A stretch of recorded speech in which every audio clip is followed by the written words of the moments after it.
Hello, everyone. My name is Wendy Myers at MyersDetox.com. Thanks for tuning in to the Myers Detox podcast. Today, we have an amazing guest on named Palmer Kippola, and she is an expert in autoimmune disease. And we're going to be talking about the top 5 ways to address and beat autoimmune disease. Palmer has an amazing story of recovery, of diagnosis of MS at 19 years of age, a devastating diagnosis, and her journey reversing this disease, trying everything possible, and she finally beat it, and she teaches you how to do the same. I know so many of you listening to this podcast are interested in detoxification or concerned about how heavy metals and chemicals are impacting your health. They impact and interfere with every different metabolic process in our bodies, our guts, our digestion, our thyroid, our adrenals, our metabolism, our weight gain. You name it, you have a symptom. I assure you a metal is causing or exacerbating that symptom. So I created a 2-minute quiz that you can take to discern your level of heavy metal burden in your body. Go to heavymetalsquiz.com and just takes a couple of seconds, and you'll learn some solutions and tips of the next steps to take to address the metal levels that are found by taking the quiz. Our guest today, Palmer Kippola, is an author, speaker, autoimmune recovery advocate, and functional medicine certified health coach. Palmer developed a system called F.I.G.H.T.S to help others beat autoimmune conditions based on her 26-year battle to overcome multiple sclerosis. Her new book is Beat Autoimmune, the 6 keys to reverse your condition and reclaim your health. When she was 19, Palmer was diagnosed with MS and began her journey of self-healing. In 2010, she completely reversed her MS by addressing her root cause head-on. She remains symptom and medication-free today, and she founded BeatAutoimmune.com as an online resource to inspire, educate, and empower people who seek to reverse and prevent autoimmune conditions so that they can live their most vibrant lives. Palmer has studied with the Institute for Functional Medicine, the HeartMath Institute, and the Functional Medicine Coaching Academy. In addition, she's completed 100 plus hours of neurofeedback training and studied under leading experts in nutrition, holistic health, energy, and functional medicine. Today, Palmer collaborates with functional medicine practitioners and consults with people who seek to transcend autoimmune conditions. You can learn more about her at beatautoimmune.com. Palmer, thanks so much for coming on the show. It's an absolute pleasure, Wendy. Thank you so much for having me. So you were diagnosed with MS at 19 years old. I mean, that must have just been such just a devastating thing for you and life-changing event. Tell us what happened. Yeah, you're absolutely right. I was 19. I was just home from college after my freshman year. I was a happy, healthy, well-adjusted young woman, and I was working a summer job as a hostess. And one morning I woke up just to go to my job, and the soles of my feet were all tingly. You know, that feeling like you've sat on a limb too long, and then when the blood flows back, it's all tingly. Only this morning, the blood didn't flow all back. And I shook my legs, and the blood still didn't flow back. So I just figured it would go away. I went off to work, and that morning, the tingling just started creeping up my calves. And by the time it reached my knees, I knew something was really wrong. So I called my parents, and they called the family doctor, who told them to take me immediately to the neurologist. So that afternoon, we're all sitting in the neurologist's office at UCLA. And after about 5 minutes, the neurologist had me do some cursory exams. She had me walk across the floor, heel toe. She had me touch my fingers to my nose, the reflexes, and with, I must say, a spectacular lack of sensitivity, pronounced, I'm 99% certain you have multiple sclerosis, MS. And if I'm right, there's nothing you can do except take medication and prepare for your life in a wheelchair. Well, we had never heard of MS. This is in the years before the internet, so this is not something that people really talked about. So we left her in her office with very little information and very little hope. And by nightfall, that tingling crept all the way up to my chest. And by the time I got into bed, my mom crawled in with me and she's holding me and she's crying. And I'm crying harder because by this time, everything that was tingling from the neck down had gone completely numb, and it would stay that way for a full 6 weeks. It was an absolutely terrifying time. God, I can't even imagine that. But you beat this. I mean, you beat Yes, this. it took 26 years. Yeah. It took a long time, but yes. Better late than finally, never. yes. Right. Absolutely better late than never. Yeah, and so you wrote this book called Beat Autoimmune, which is an amazing book. I mean, you have got, accolades from Dr. Mark Hyman, from so many of the top people in the industry, Dr. David Perlmutter, Frank Lipman, Terry Walls, Isabella Wentz. Just amazing what you've accomplished with this book and telling people about the 6 ways to address autoimmune disease. Can you tell us a little bit about, what is in the book and what people can expect? Sure. Well, things start with my story because that's what I know and that's the best place to start. I talk about how for 26 years, I saw 6 neurologists over that period of time, each of whom confirmed this is MS by MRI, by examination, and there's nothing you can do except take medication. And I figured there must be something I can do. And my dad had been very motivating and telling me, honey, you can beat this thing. So I just needed to figure out how I could beat it. So I did a number of experiments. I talk a little bit about that. I tried various diets. I tried low-fat vegetarian, and that didn't work. It made tummy issues worse after eating. I hypothesized early on that my biggest trigger was chronic stress. I could tell you a little bit about why, but I figured that if chronic stress was, in fact, my biggest trigger, then I would need to learn how to relax. And so I spent many, many years doing yoga and meditating or trying to meditate and anything that I could to relax that always on fight flight. And that was super helpful. I tried medication. That didn't work for me. It caused some additional problems. And finally, the Eureka experiment that I call it was in 2010. I finally went and saw a nutritionist who did some testing. She's a functional medicine nutritionist, as you know, which means, going to the root cause to find out why you have issues. And it turned out I had non-celiac gluten sensitivity. So not celiac disease, but gluten sensitivity nevertheless. And she guided me through a gut healing protocol, removing the gluten, healing my gut. And within 1 week, I stopped having any and all tummy troubles. And within 1 month, I stopped having any and all MS symptoms ever again. So Wow. I call it my Eureka experiment. But I'm really clear. I just want to jump in and say, not everybody's going to have you do your meditation and remove the gluten and you're done. But those were my big triggers. And what I found was that there are 6 categories of big triggers that everybody needs to explore because everybody's triggers are a little bit different. But I call them food, infections, gut health, hormone balance, toxins, and stress. And that stands for FIGHTS. And I figured that would be a great way for people to remember all the things that they need to explore. Not everybody's going to have all of those as triggers, but those are certainly things to be explored. So in the book, I lay out the FIGHTS as the core chapters.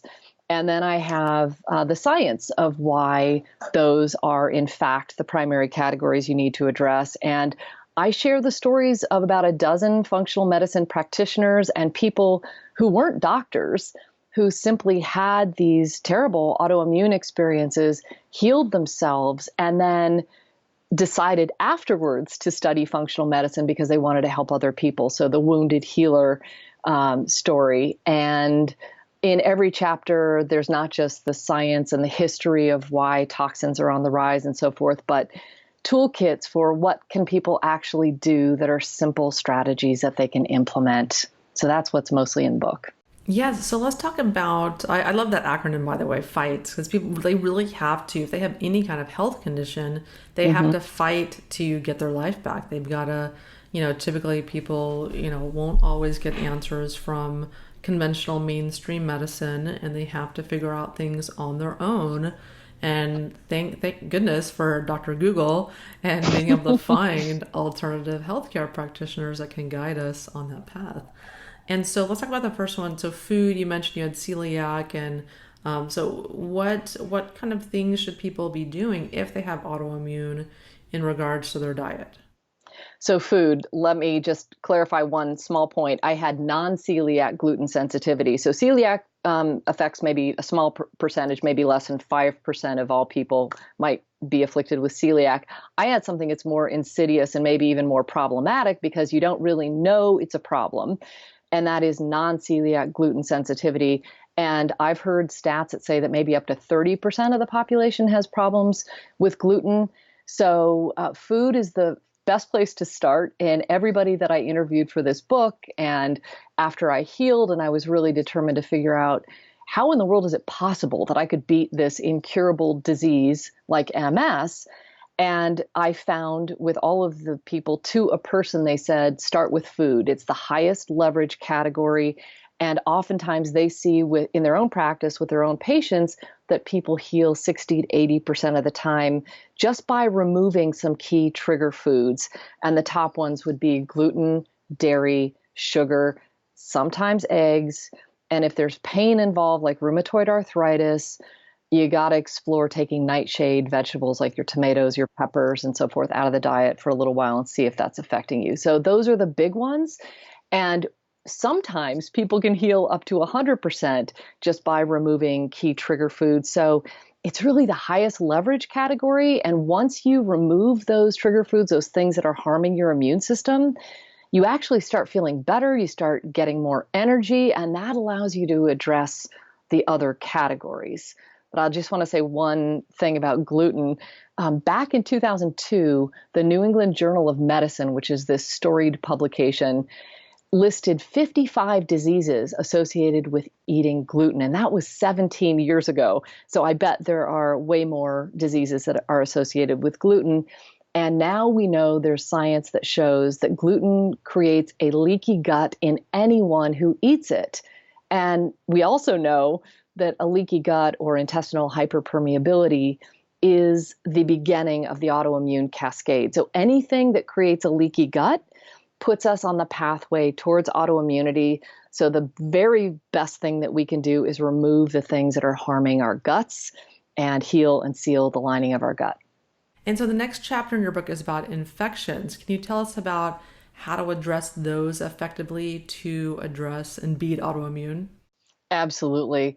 Well, many practitioners and people still believe that a big gun strategy against the microbe is the best approach, like attack those Lyme infections with antibiotics and you kill the invaders and you're better. But in my research, I found that and my own personal experience, I found that that isn't necessarily true. You actually want a two-pronged strategy. You want to strengthen your immune system and you want to raise your metabolism. So autoimmune conditions are a hypometabolic state, meaning our metabolisms are low and slow. And it turns out that infections prefer that kind of environment. So our goal, therefore, would be to make ourselves as inhospitable to these infectious microbes as possible. And we do that by strengthening our immune system and raising our metabolism as best we can. And that involves all the other fights categories like getting rid of the starchy carbs, the processed food, just minimizing carbohydrates as much as possible, upping the healthy fats. That's really going to help. Doing the exercise as best as you're able, even that high intensity interval training or interval resistance training, lifting those weights is really going to help to raise the metabolism. Lots of strategies to try to do that. So it's really a multi-pronged approach, but the overall goal is to make yourself inhospitable to those infectious microbes. Yeah, that's such a good point because so many people want to take this proactive approach to killing the infections and even doing natural things, natural supplements to address parasites and candida and all this stuff. But the reality is these opportunistic infections took over your body because the environment is ripe for them to do so. So even if you kill them, they can keep coming back if your metabolism and energy levels are low. So that's a great point. I love that. So let's talk about toxins. So this is something I talk about a lot and is extremely important. So give us your take on toxins and their contribution to autoimmune. Oh my goodness, how much time do we have? I mean, this is truly the number one reason that autoimmune conditions are on the rise. Donna Jackson Nakazawa wrote a wonderful book in the mid 2000s called The Autoimmune Epidemic for people that really want to dig into the reason behind the rise of autoimmunity. Suffice it to say that back in the 1930s, we didn't have large-scale manufacturing in the U.S. And today it's estimated that we have something like 100,000 chemicals in commerce in the U.S. and maybe 1 million or more chemicals in the environment per se. And we really don't know what this chemical toxic soup is doing to our bodies. So Dr. Vojdani and Dr. Dr. Kazarian, I'm not sure I'm saying his name correctly, talk about the fact that we're all saturated with BPA and different chemical toxicants and so forth. It's not so much the sheer volume of toxins we have in our body, it's whether or not we are reacting to those. So let me give you an example. Our bodies are not used to some of the chemicals. Let's use BPA as an example. It's something that makes plastic hard. And when we ingest it, like we've heated up plastic in the microwave, for example, and then we eat that soup or that food, our bodies don't recognize that. And the plastic, the BPA, actually attaches itself to our human tissue and it forms this new cell. And that's called a neoantigen, a new antigen or a new foreign body. And our immune system, just doing its job, starts tagging those neoantigens and creates these bullets to go after or attack that tissue, which is foreign looking to the immune system. And that tissue could be your thyroid. It could be, in the case of MS, the myelin sheath in the brain and the brainstem, rheumatoid arthritis. It could be the joints. So depending wherever your weak link is, once the body creates all these antibodies and starts attacking it, that's the autoimmune response. And you've heard different mechanisms. I'm sure there's molecular mimicry. In this case, it's the neoantigen theory of how autoimmune disease happens. And it's because of these foreign particles that our immune system doesn't even know what to do with them. So that's really the big problem. Yeah, and people can also develop sensitivities or allergies with the immune system to metals as well and different chemicals. And, mercury resides in the thyroid and the body can start attacking the thyroid tissue, trying to get at the mercury. And so it just goes on and on and on. Yeah, and so let's talk about stress. So today people are under so many different types of stress, things they may not even be aware of. Can you talk about that? Absolutely. I think it's helpful to have some definitions about stress because, as I understand it, there are 3 major categories of stress. There's something called tame stress, which is beneficial. It's hormetic, meaning a little bit of something harmful creates a positive response in the body, like phytochemicals in vegetables or getting ready to do this podcast with you. There's a little bit of stress, but you rise to it and then you grow. Then there's something called tolerable stress, which is we all face tolerable stress in our lives. Maybe it's a loss of a job, loss of a loved one. And it's a stressful time for sure. But if we have the resources to deal with that stress, we bounce back and we're often stronger as a result of that. And then there's something that's much more harmful, and that's called toxic stress. So that's something, it could be long lasting. It's maybe even a depression, or you don't bounce back from that middle level stress. Maybe it's, severe financial pressures and worries. Maybe there's ongoing abuse, which leads me to a whole other category called adverse childhood experiences, or ACEs for short. And for those of you who have autoimmune conditions, super important to do some research into this, because there is now a proven connection between things that happened in our childhood, which we all effectively experienced at one point or another. And now there's research that shows that about 64% of us, so more than half of us, experienced some sort of childhood trauma, whether it was witnessing abuse, experiencing abuse. It could be physical, emotional, mental, psychological kinds of abuse. It could be that a family member was an alcoholic. It could be any number of things. And if we experience that in childhood, there's now proof that there's a correlation with the advent of autoimmune conditions even decades later. So it turns out those adverse childhood experiences change our beliefs about ourselves. We believe I'm not worthy. And then that changes our behavior, because if you feel like you're not worthy, well, you might drink more, do drugs, be promiscuous, whatever that is.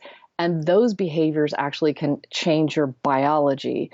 So super important also to understand that there's so many things that you can do to get out of this situation. And it could be as simple as acknowledging that this happened, and then you need to find a strategy that works for you. It could be anything from talking with a counselor to doing your tapping, to doing psychotherapy, to walking in nature. I mean, there's so many things that you can do to release stress. But as they say in the cancer community, that the issue is in the tissues, then it's our job to really remove stress and let it flow out of our body as best we can, so that it doesn't, those emotions don't get trapped inside our body and manifest as these conditions down the road. Yeah, and that's such an amazing point that you made, because I think a lot of people that have physical symptoms, they're looking for, oh, it must be a physical solution. I need to take this medication or this supplement or do this physical therapy or whatever it is. And I really have tried to get that messaging across to people that a lot of people's physical health issues are stem from emotional issues, adverse childhood events, and emotional trauma and whatnot. So definitely have to be looking at that when all else has failed. When you've tried all the different things, you're doing all these things for your health, working 24 hours a day trying to be healthy, and it's not working, you need to look at the emotional component. So let's talk about hormone balance. That's a big issue for a lot of women. Low hormone production or hormone imbalance, estrogen dominance. Tell us about that role in autoimmune disease. Yes. Well, there's a great reason that hormones are the last core chapter of the book, and that's because hormones are downstream from everything else. So if you've addressed all of the other F.I.G.H.T.S categories, you've removed the toxic foods and the food additives, and you're choosing organic food, in particular organic meats. You have worked to clear infections by making yourself as inhospitable as possible through raising your metabolism, strengthening your immune system. You've removed the toxins in your environment. So, those endocrine disruptors like BPA are really screwing up our hormone balance. And so once we start to remove those, oftentimes people's hormones can flow back into balance naturally. So that's why hormones are downstream from everything else. And I can't overlook stress, because the master hormone cortisol, which is the big stress hormone, has implications and impacts on every other hormone in our body, which is why when you feel really stressed out, you're not interested in sex or anything procreation wise, because it's harming your hormones. And I will just mention that in autoimmune conditions, there are a couple of hormones that are usually out of balance. There's 6 big hormonal imbalances, but I will point out a couple. Vitamin D is typically very low, and many people don't even know that vitamin D is considered a pro-hormone. You can get that tested really simply at your doctor. Ask for a vitamin D test. Get that tested a couple times a year. Ideally, get your vitamin D from the sun. But for somebody like me that has issues with my vitamin D receptors, I need to supplement with vitamin D2 just to get my levels up. And in my opinion, from the research I've done, you want it between 70 and 100, I think it's nanograms per deciliter. I can't really remember the name of that particular marker. DHEA is a foundational hormone, and it's typically very low with people who have autoimmune conditions. Another test that you can get simply as a salivary cortisol test. You want to know what your cortisol is. Ideally, you want it high in the morning and to go low throughout the day. And many people with autoimmune conditions have it flipped.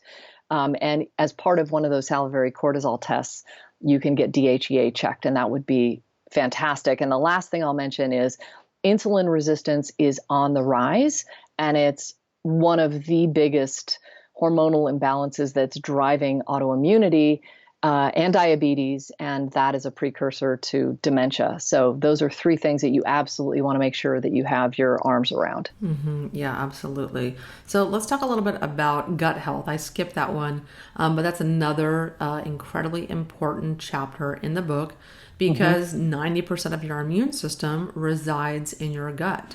And there are so many different things in our environment and our health practices working against our guts. Can you talk about a few of those and how they promote autoimmune disease? Absolutely. I think it's important for people to know, especially if you want to prevent or reverse an autoimmune condition, that we actually have an autoimmune equation that Alessio Fasano, a researcher at Harvard, and his team discovered in the early 2000s that there is a third element in the equation that is necessary to create autoimmunity. So super important that you understand that you have to have the genes for something, but that might only represent 5 to 10% of your health outcomes. So a very, very small percentage. Then on top of that, there are these environmental factors, and that could be the fights, right? The foods, the infections, the toxins, the stress, and the hormone imbalance. But the third element in the equation that we didn't know about until Dr. Fasano's work is this intestinal hyperpermeability or a leaky gut. And when the gut becomes leaky, like if you're eating gluten or dairy or taking a lot of medications, which by the way, I think it's something like 90 medications have been proven to trigger lupus. It's called medication-induced lupus. Oh, gosh. You can't make this up. So we have to safeguard the health of our gut because that's where our immune system resides. But we know that what's so exciting about Dr. Fasano's autoimmune equation is if you flip it, you can stop the autoimmune response and actually reverse it. So the first order of business in any gut healing is to turn off the tap. We've got to stop treating our guts like garbage disposals and eating the junk and the things that we know are going to cause harm. And I'm not telling people to stop their medications. That's not what I'm saying. I'm just saying practice the precautionary principle and do whatever you can to minimize your exposure to things, even the over-the-counter stuff like Advil and Tylenol. I mean, taking that over time can really cause harm. So the first order of business in healing the gut, remove the bad stuff. And then you can really begin healing from there. But you can't heal from an autoimmune condition if you're crazy stressed, because stress can create a leaky gut, paradoxically. So this is why all of these categories are super important, and they're overlapping, and there's a lot of, they're compounding in a sense, right? So once we reduce the stress, remove the toxic foods, strengthen our immune system, get the toxins out of our environment as best we can, our gut can actually naturally heal itself. Yeah, I mean, there's only so much bone broth that you can drink and glutamine that you can take. It's not just that simple, because I know there's a lot of people out there, bone broth, which is, it's great. But, that's not just the end all be all to gut health. It's a multifactorial approach. We're a systemic being. There, you have to do a number of things to have success in healing your gut. Can you offer some top takeaways for anyone who's looking to reverse their autoimmune condition? Absolutely. I am so glad that you used the word multifactorial because it is truly multifactorial. There's so many overlapping components. You can't just look at one thing and expect a one and done. It's not as simple as just removing the gluten or just dealing with the chronic stress. It's actually, you got to look at all of this. It's a mind, body, spirit adventure. There's a saying that you can't supplement your way out of a bad diet. I like to add that you can't exercise your way out of buried emotional trauma or heal your gut when you're crazy stressed.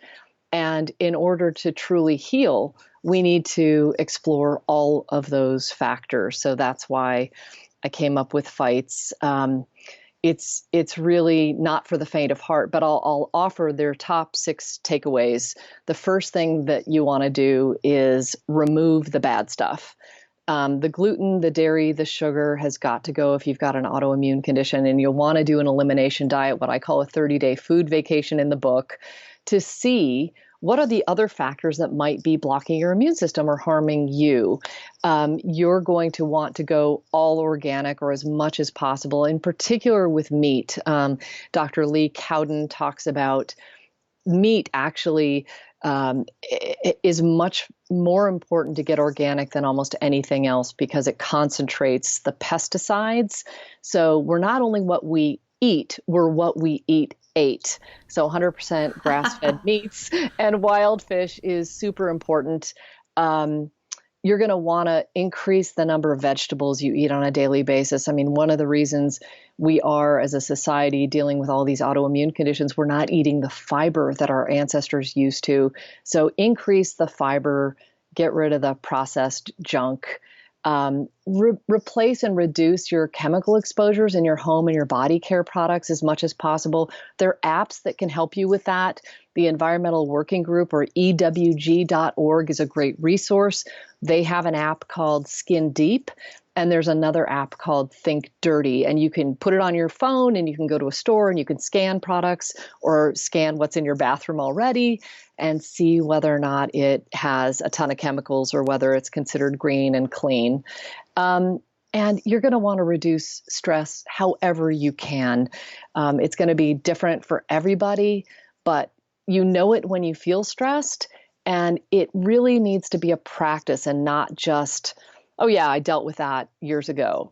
I mean, we all have the experience of what we face on a daily basis, and it's cumulative. It adds up. So address the tough stuff like the childhood traumas. Don't sweep that under the rug, but also the daily stressors that end up building up.